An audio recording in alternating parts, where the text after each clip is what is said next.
This channel does not promote any violent, harmful, or illegal activities. All content provided by this channel is meant for an educational purpose only. নমস্কার বন্ধুরা, পৃথিবীর সবথেকে দামি, সবথেকে আধুনিক আর অদৃশ্য ফাইটার জেট F-35B সত্যি কি ভারতের আকাশে স্পাইং করতে এসেছিল? সেদিন কেরালার শান্ত আকাশে এমন কি ঘটেছিল যার ফলে এই সুপারসনিক যুদ্ধবিমান একেবারে নিরুপায় হয়ে ভারতের মাটিতে নামতে বাধ্য হয়? একটা প্রশ্ন সবার মনে ঘুরপাক খাচ্ছে যে আমেরিকা কি ব্রিটেনকে সামনে রেখে ভারতের এয়ার ডিফেন্স ক্ষমতা যাচাই করতে এসেছিল?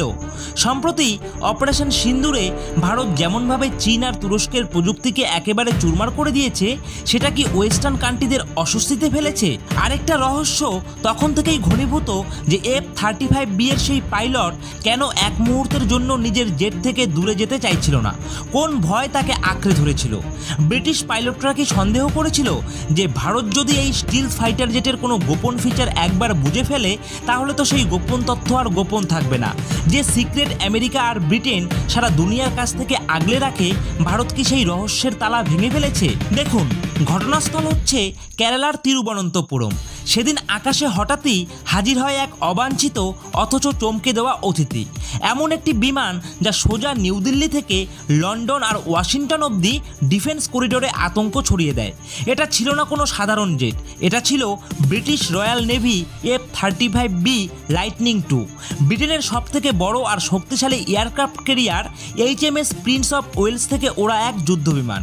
এটাই সেই F-35 যাকে দুনিয়ার সর্বাধিক অ্যাডভান্স, সবথেকে মারাত্মক এবং সবথেকে ব্যয়বহুল আর একদম অদৃশ্য স্টেল জেট হিসেবেই ধরা হয়।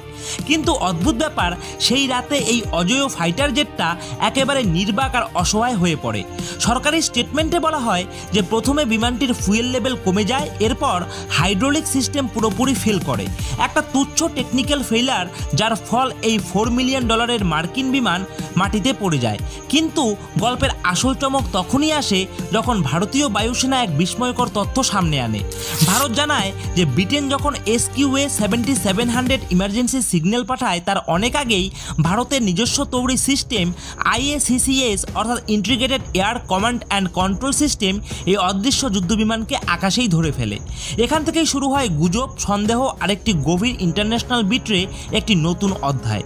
এখন প্রশ্নটা আর এটুকু নয় যে F-35 কেন ভারতের আকাশে নামলো, বরং আসল প্রশ্নটা হচ্ছে যে এটা কি ইচ্ছাকৃতভাবে নামানো হয়েছে এবং এই ঘটনার পেছনে কি আমেরিকার কোনো রণনৈতিক চাল ছিল? ভারতের হাওয়াই ক্ষমতা পরীক্ষা করার কোনো মিশন আন্ডার কভার? মনে রাখবেন, সদ্য অপারেশন সিন্দুরে ভারত এমনভাবে পাকিস্তানের ভেতরে ঢুকে চীন আর তুরস্কের তৈরি হাইটেক অস্ত্র ধ্বংস করেছিল যেটা দেখার পর পশ্চিমা দুনিয়ার ভেতরে এক অদৃশ্য টেনশন তৈরি হয়েছে। তাহলে কি এটা সেই পরীক্ষাই ছিল যে ভারতের ডিফেন্স সিস্টেম এতটা অ্যাডভান্স যে তারা সত্যি F-35 এর মতো ব্রহ্মাস্ত্রকেও ডিটেক্ট করতে পারবে কিনা? এখন প্রশ্ন হলো যে এই ইমার্জেন্সি ল্যান্ডিং কি সত্যি একটি প্রযুক্তিগত ত্রুটি ছিল, নাকি সেটাও একটি জেনে বুঝে সাজানো এসপিওনস এক্সকিউজ ছিল? আর সেই পাইলটটা সে কেন নিজের জেট থেকে এক মুহূর্তের জন্য দূরে যেতে চাইছিল না? কি ছিল সেই ভয়ের কারণ? এই রহস্যে মোড়ানো ঘটনার আসল চিত্র এখনও অনেকটাই অজানা। এই ভিডিওতে আমরা আপনাকে নিয়ে যাব পুরো কাহিনীর গভীরে, ধাপে ধাপে খুলে ফেলবো সেই আন্তর্জাতিক চক্রান্তের প্রতিটি ধাঁধা। তো বন্ধুরা, আজকের এই ভিডিওটা শুরু করবার আগে আপনাদের প্রত্যেকের কাছে একটি ছোট্ট অনুরোধ, অবশ্যই আপনারা ভিডিওটিতে একটি লাইক করে দেবেন। আর আপনারা যদি আমাদের এই চ্যানেলে নতুন হয়ে থাকেন তাহলে অবশ্যই আপনারা আমাদের এই চ্যানেলটিকে সাবস্ক্রাইব করে দিয়ে পাশে থাকা বেল আইকনটিকে বাজিয়ে দেবেন। তো বন্ধুরা, চলুন এবারে পুরো বিষয়টা শুরু থেকে শুরু করা যাক। তো বন্ধুরা দেখুন, ভারতের সাম্প্রতিক সবথেকে সাহসী ও স্ট্র্যাটেজিক মিলিটারি অপারেশন যেটি হলো অপারেশন সিন্দুর, যে ঘটনায় ভারত সরাসরি পাকিস্তানের অভ্যন্তরে ঢুকে হামলা চালিয়েছিল। কিন্তু সেটি ছিল না কোনো সাধারণ প্রতিশোধ, সেটি ছিল IACCS এর প্রথম লাইভ ডেমো বিশ্ববাসীর সামনে।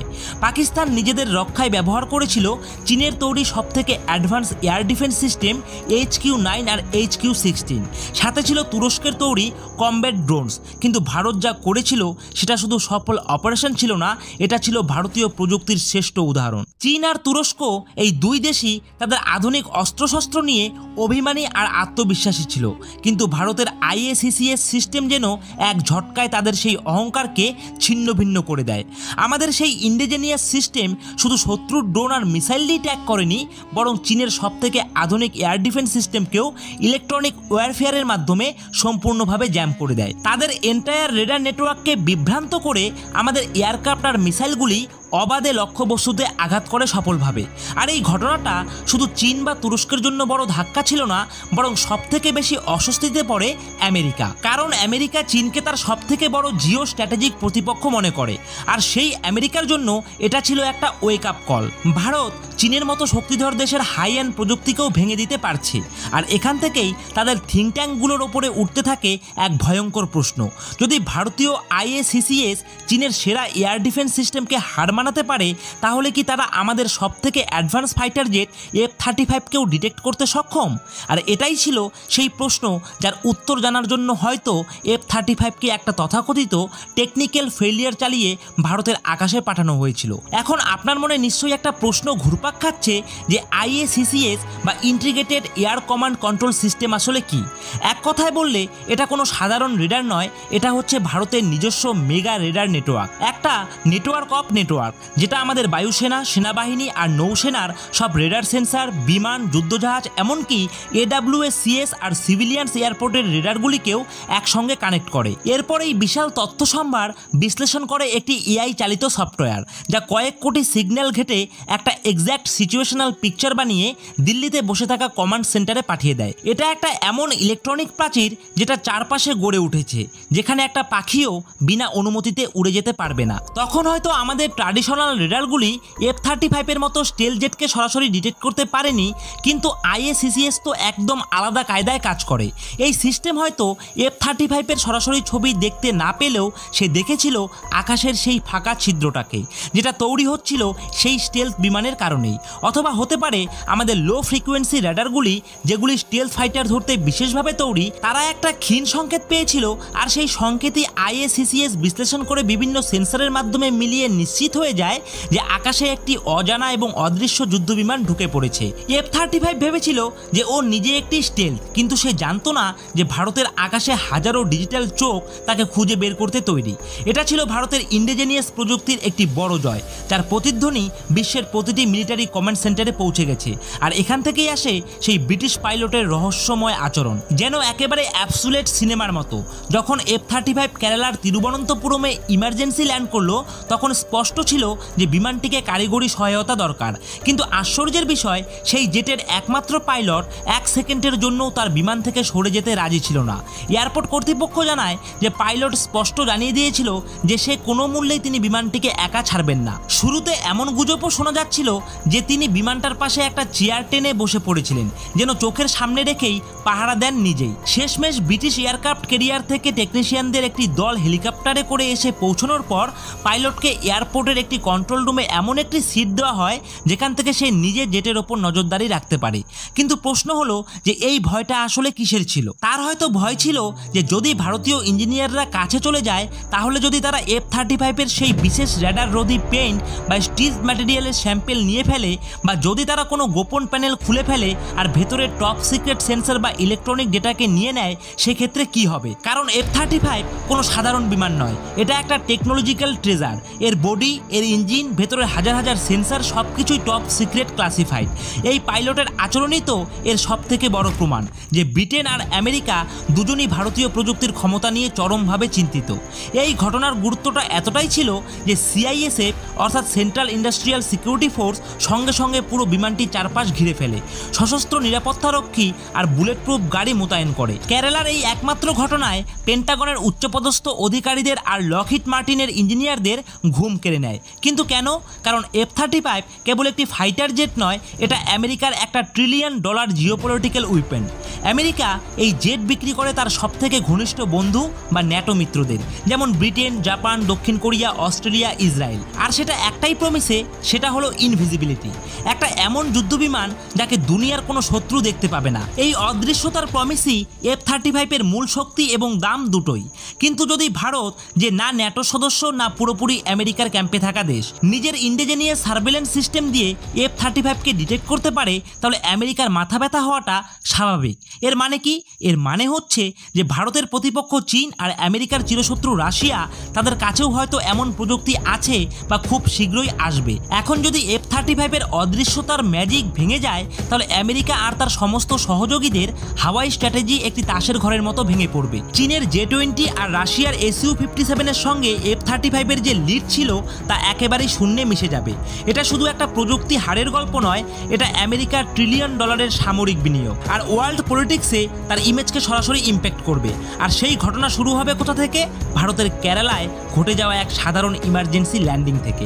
F-35 নির্মাতা সংস্থা লকহিড মার্টিন নিজের অফিসিয়াল ওয়েবসাইটে দাবি করে, this is the world's most lethal, most survivable and most connected fighter aircraft. It gives pilot unmatched advantage against any enemies and ensure safe return home. কিন্তু আসুন এই দাবিগুলির বাস্তবতাকে মাপি কেরালার ঘটনায় ঘটে যাওয়া সত্যের সঙ্গে। এই তথাকথিত সবথেকে মারাত্মক যুদ্ধবিমান একটা সাধারণ হাইড্রোলিক লিকেই একেবারে অচল হয়ে পড়েছিল।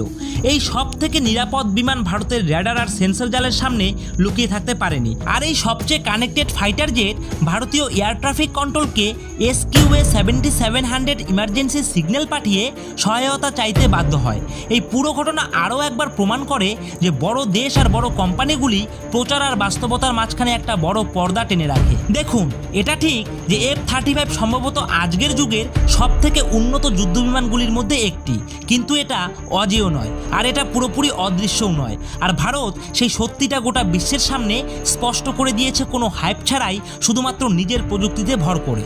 এরপর ঘটনাটা ছিল আরও অস্বস্তিকর। F-35 মেরামত করতে টেকনিশিয়ানদের আলাদা হেলিকপ্টারে পাঠানো হয়, আর সেই বিমান দুদিন পরেও আকাশে ফিরতে পারেনি।